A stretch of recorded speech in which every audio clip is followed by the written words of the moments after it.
Hello and welcome, ladies and gentlemen, to a brand new video today.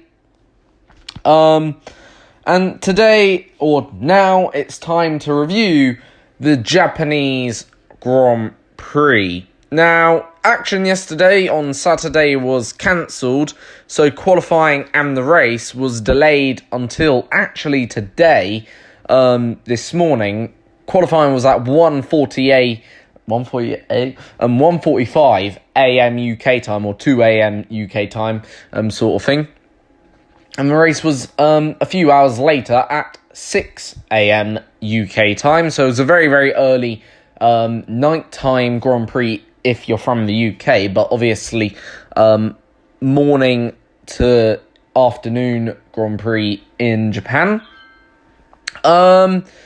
And it was delayed because, obviously, of a typhoon that was heading across Japan, and to obviously make it safe for not just the drivers, but also the media, crews, of course, and the fans as well.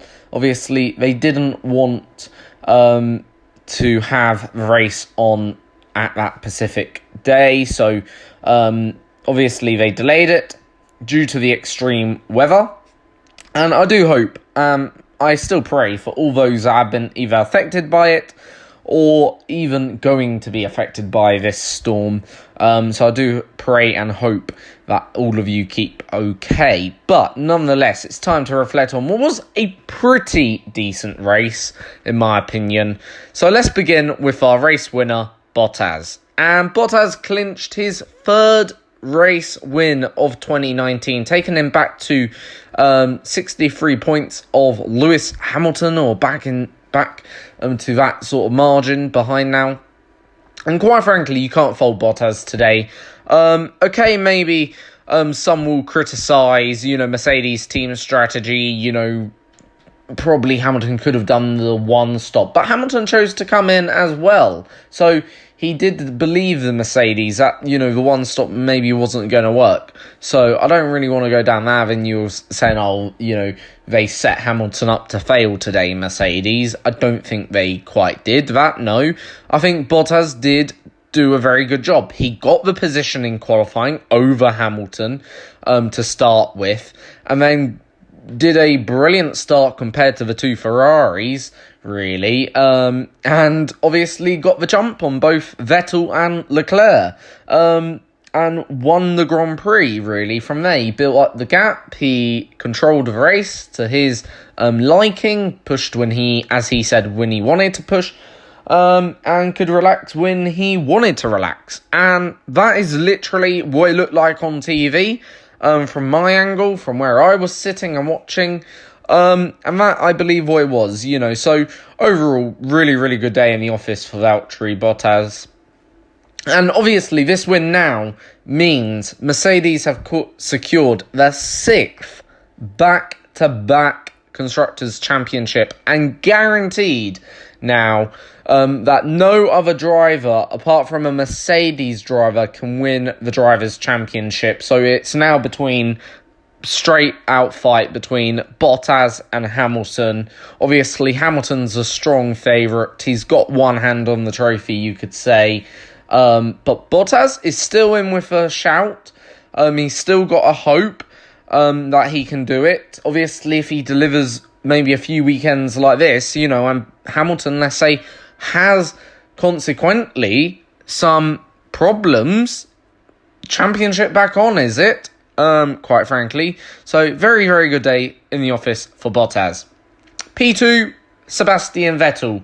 Look, yes, people may say another mistake of Vettel, that jump start, but he had overall a good weekend, out-qualifying his teammate Leclerc. First time he's actually out-qualified Leclerc since Canada, and taking pole position as well in doing so. He's done a good job and easily the best of the two Ferrari drivers right now, in my opinion. Even though, like, a few weeks ago, that was Leclerc coming back from a summer break, I think it's already swung once again back to Vettel, quite honestly. Because if you look at Vettel, since Italy, first in, Singapore, okay, third and first in Singapore.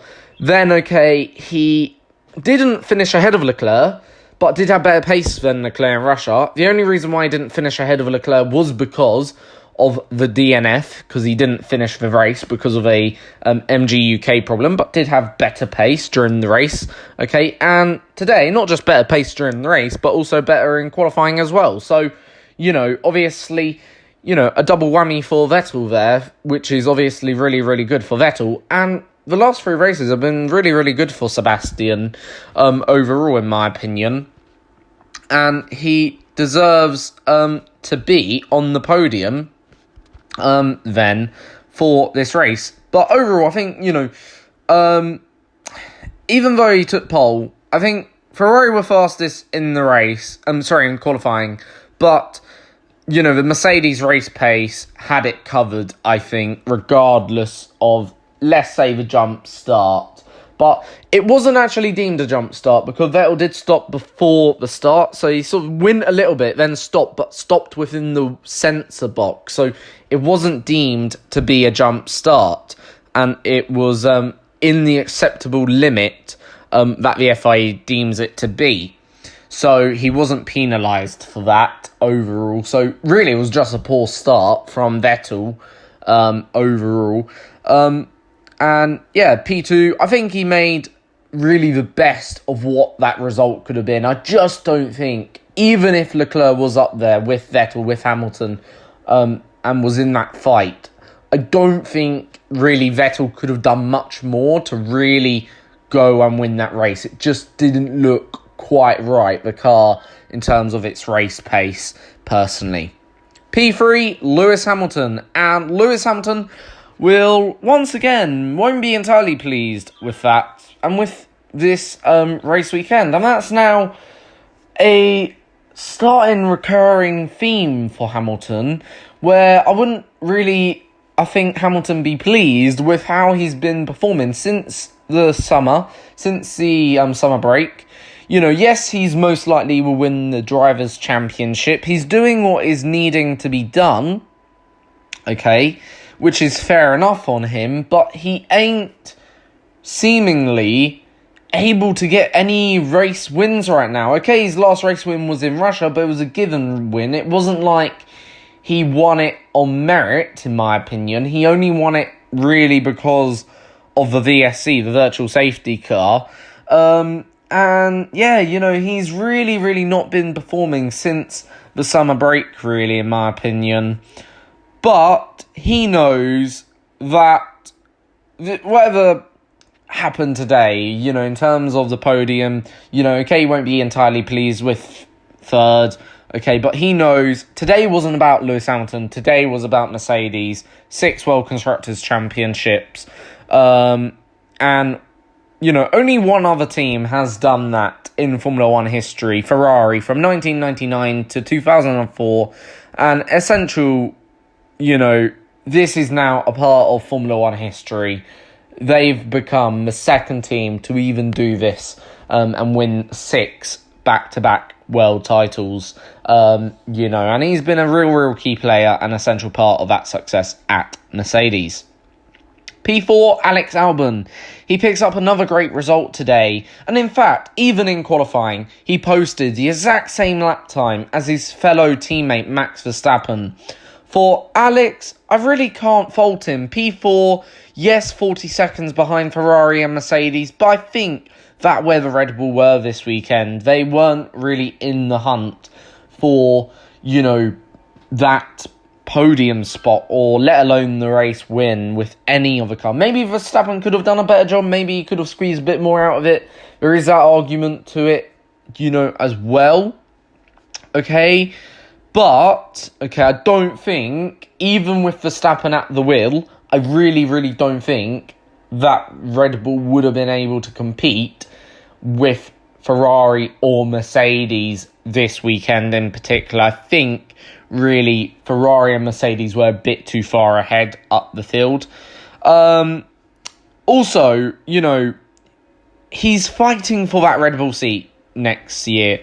and knows every result like this will only help his case for next year, really, in my opinion. It won't, destroy his case, if you know what I mean, And if I was Christian Horner right now, I would keep Alex, because Alex is showing proof he can be a good driver up there with Max and can do the job on weekends where maybe Max Verstappen can't. And to me, that is enough proof, okay, that Alex Albon is the right man for that Red Bull seat. If you want a driver that can complement Max Verstappen, possibly Alex Albon's that guy.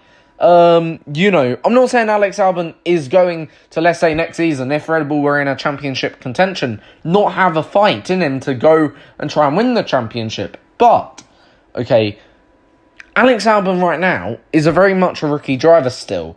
He's learning new tracks, and all of that. So he is not really the favourite out of the pairing to, win a championship. You'd have to put your money on Max Verstappen. But Alex Albon is showing that as a let's say number 2 driver, a driver that is in development, okay, he is showing qualities that he can, maybe on the days that Verstappen can't win, he can go and get that win. P5, Sainz, and another good result for McLaren and Carlos. That result now puts Carlos Sainz 6th in the championship with 3 points advantage over Gasly. But Albon is certainly closing that gap thick and fast. But P5, nonetheless, okay, also less than a minute behind the top 3 is incredible. And for once, McLaren actually able to compete with Red Bull. I think that's the first time I've ever seen a McLaren competing with Red Bull. I don't know since how long, but it's been a very, very long time in the making for sure. Where, obviously Red Bull and McLaren been that close together, not only on the grid in terms of their grid starting position, but also, okay, during the race. It was incredible to watch and very, very nice to watch indeed. Now, finally, I want to address this one point. The race was good. The drivers were allowed to compete.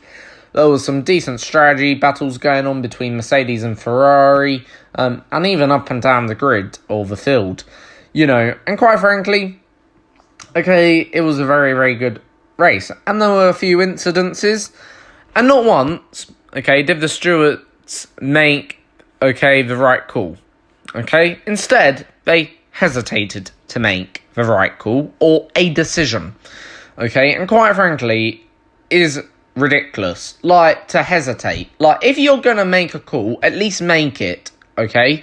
If you're going to penalise a driver, penalise that driver, okay? Don't be afraid that you're going to get backlash. What happened in Canada, was a different incident, but it shouldn't take you, okay, 3 hours post-race to tell people what the decision was. The lap 1 for example, the lap 1 incident between Leclerc and Verstappen was initially not even under review.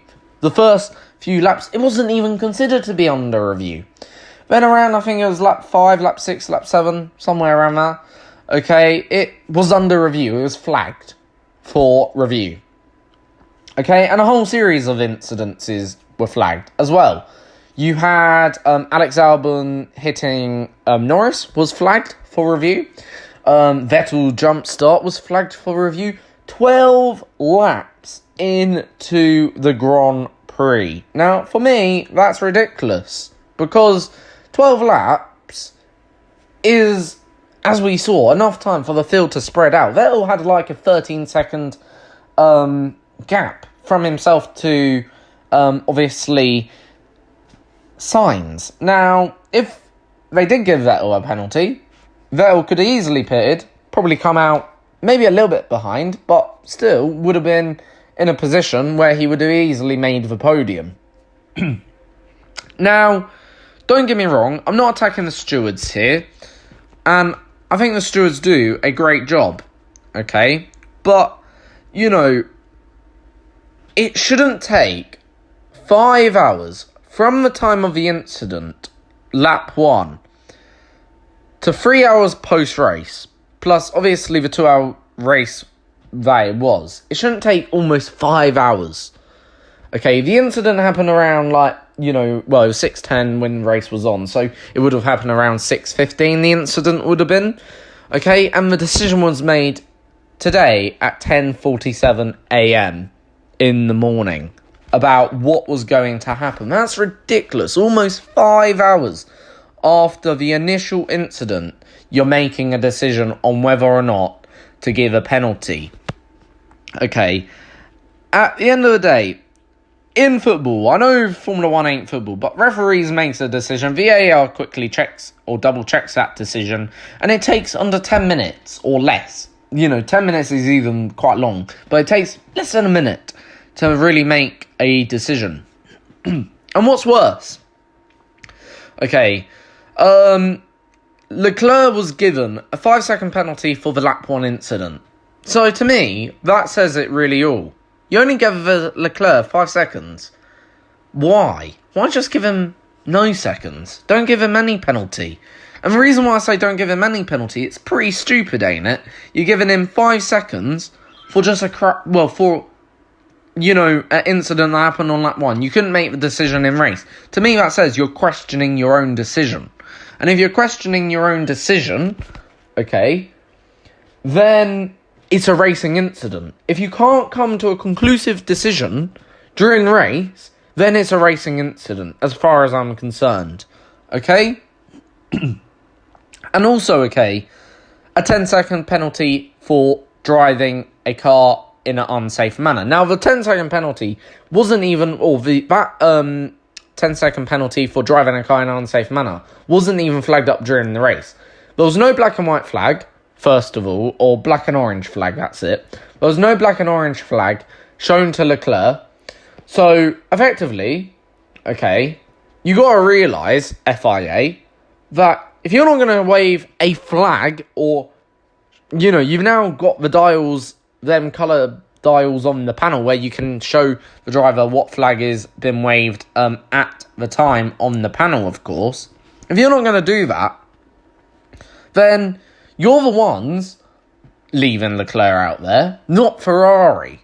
Okay, you're telling Ferrari to pit Leclerc, but the point is, if they feel their pace is good, then shouldn't they have the rights to run? I'm not saying, let's make Formula 1 an unsafe sport. No, I'm not saying that. But at the end of the day, okay, wrongly or rightly, okay, he was penalised for something he wasn't made aware of. So he was given a penalty for something you didn't even want to bother making Ferrari aware of. They were under investigation during the race, which in my opinion is wrong. If you can't immediately conclude, okay, in this situation, then it's a racing incident. As bad as the Canadian penalty was for Vettel, at least the stewards could come and conclude rather than hesitate. Okay, so finally, well done to Mercedes on that 6th world title. Must say, very, very impressive display all year long.